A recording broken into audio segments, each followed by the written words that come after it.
greatest game ever. I can't believe the Leafs beat the Blackhawks. Oh, it was delightful. I know Margaret was thrilled with it, weren't you, Fiona? Okay, you need to frig off with the gnome. It's an elf. What? You serious? Mind blown. We need ideas. I'm dumb. Silly hard. We get to the game, please.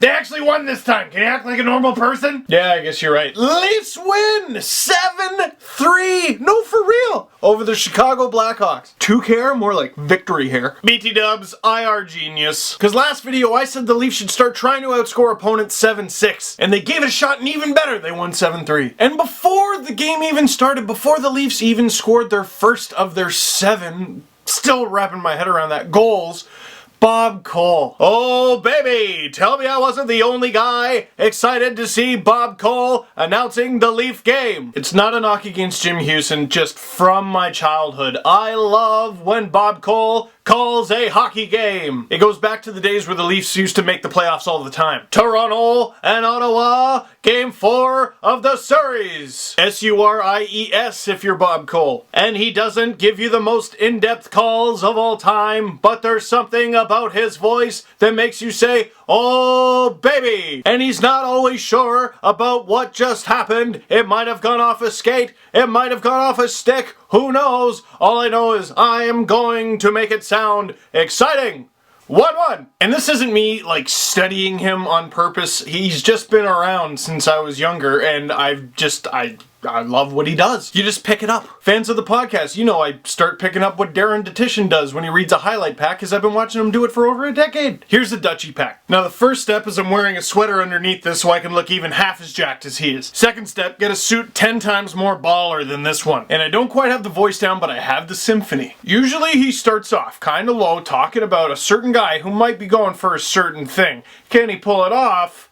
We'll wait and see. First period. Evgeny Malkin coming down the wing, bang, it's a 2-1 game. Malkin trying to overtake teammate Sidney Crosby in the scoring race. Says Sidney Crosby. Here he is coming in to set up Pascal Dupuis.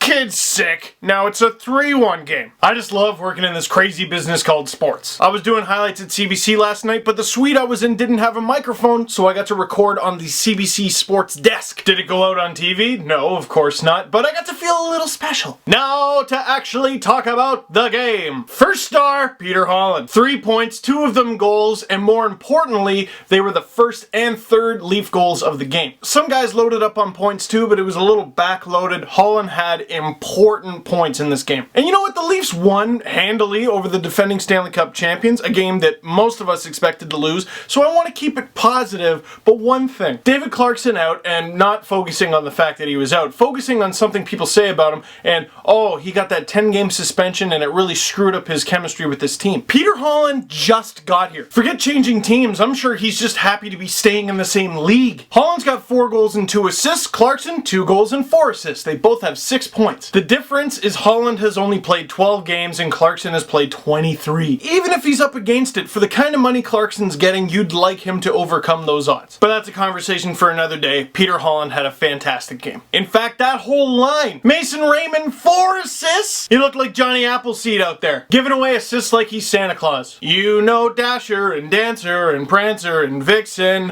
Holland and Loophole and Kadri and Franzen, and he is joined by fellow 4-pointer Joffrey Loophole. 2 goals, 2 assists, including welcoming Kent Simpson to the NHL, the poor kid. First ever NHL action at all. First shot he faces from Joffrey Loophole goes in. Simpson's a good old Canadian kid, so he probably grew up listening to Bob Cole. And he was probably hoping for, oh, what a save by Simpson. Instead it was like, oh no, the first shot he faces in the National Hockey League. Stop turning the knife! Anyway, Loophole was jacked up, which says to me more than the 2 points in this game, because every point is important in the National Hockey League.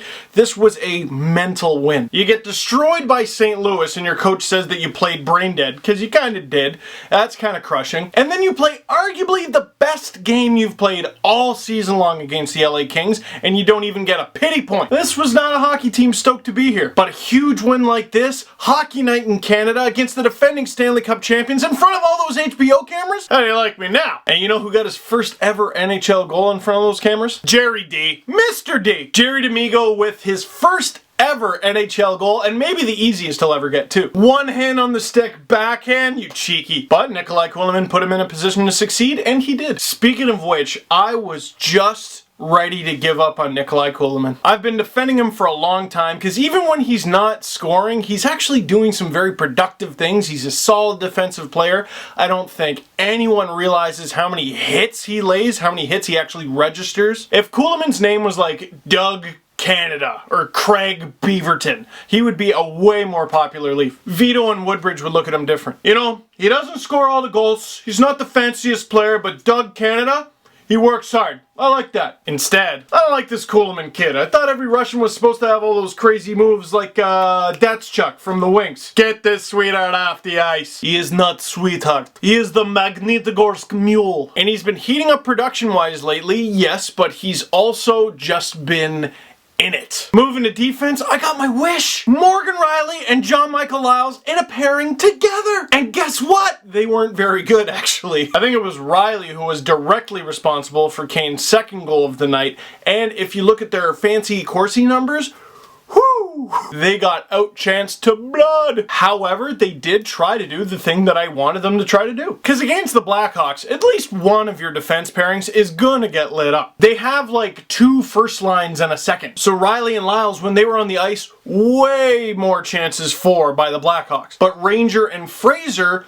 also got severely outchanced against almost every opponent they played. The difference in this one is while Lyles and Riley got outchanced, they had way more chances for than Fraser or Ranger typically would. Or not necessarily chances, attempts on net. And that's what they gotta do. This isn't a team built for defense. I don't care what Carlisle says. They're a rushing team. Fire wagon hockey. Try to win every game the way that you won this game. And they're about to get a great test as they take on the Pittsburgh Penguins, who win a lot of hockey games playing that way. They score a ton of goals. Their defense isn't always the greatest, but they help out with the offense, and their goalie can make them look extremely timid or immortal. And Fleury so far this season coming up big for them. Likewise, the Leafs got a lot of firepower up front. The defense, nah, but they can help out with the offense, and the goalie usually gonna outduel the other one. And I say the goalie because it doesn't matter which one. Question of the game, that was so great. What was your favorite part of that game? I think I know what you're gonna say, and that's why I didn't say it. But you know. Look out for a brand new Steve Dangle podcast. We're gonna be recording that this evening. And speaking of this evening, the Leafs and Wings HBO 24/7 debuts in Canada. The first episode already aired last night in the States, and a lot of people are like, I know where to steal it. Well, I'm not doing that, so I'm gonna watch it tonight. And keep an eye out because I might be doing a little something